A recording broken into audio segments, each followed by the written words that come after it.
के पास आ जाए वो 200 करोड़ की इच्छा करता है। इच्छाओं का कोई अंत नहीं, इच्छाओं का कोई, बोलो मेरी माँ, इच्छाओं का कोई अंत नहीं। इसलिए कहता हूँ इच्छाओं के हिसाब से ना जिया करो, जरूरतों के हिसाब से जिया करो। हम तो उतना ही काम करते हैं जितने से जरूरत पूरी हो जाए, हम कोई इच्छा रखते ही नहीं। परेशान है वो लोग जिनकी इच्छाएं हैं, खुश हैं वो लोग जिनकी जरूरतें पूरी होने की संभावना है, परीक्षाओं की पूर्ति होने की संभावनाएं, किसी की पूरी हुई इच्छाएं। बोलो, रावण की इच्छा पूरी हुई, दशरथ जी की इच्छा पूरी हुई, कंस की इच्छा पूरी हुई, आपके बाप दादाओं की इच्छा पूरी हुई नहीं। इसलिए इच्छाओं को करो कम, इच्छाएं तो ऑलरेडी समाप्त कर देने लायक। तो आप लोग किसके हिसाब से जीवन जियोगे? बोलो, जरूरत के हिसाब से। क्यों भैया, आपकी जरूरत क्या है? बोलो। प्रहलाद जी की कोई इच्छा थी ही नहीं। प्रहलाद जी कैसे हैं? निष्काम।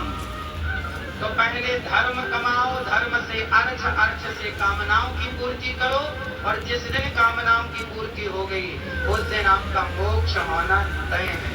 यही मोक्ष है, कोई कामना नहीं बची ना। व्यक्ति कैसा हो गया? निष्काम।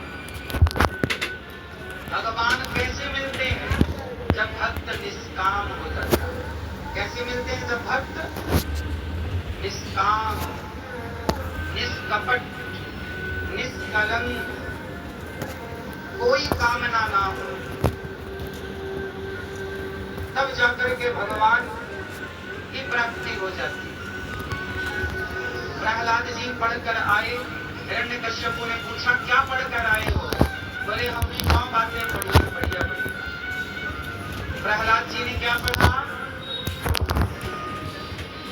प्रथम भगति संतन कर संगा, दूसर रति मम कथा प्रसंगा, गुरुपद पंकज सेवा, तीसरे भगति अमान।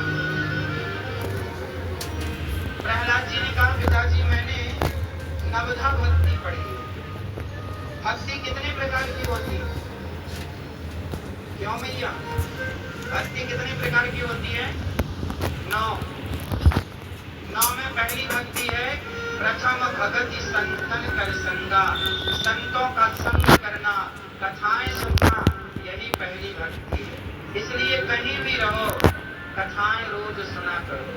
ये दास अनिरुद्ध आपको रोज कथा सुनाता है, साधना टीवी पर आप रोज सुनते हैं। कितने लोग कथा रोज सुनते हैं? साधना चैनल पर रोज कथा आती है, आप रोज सुनते हो कि कभी कभी? क्यों भैया, कभी कभी रोज। पहली भक्ति है कथा सुनना, दूसरी भक्ति है रतिमम कथा प्रसंगा, कथा को प्रेम से सुनना दूसरी भक्ति है।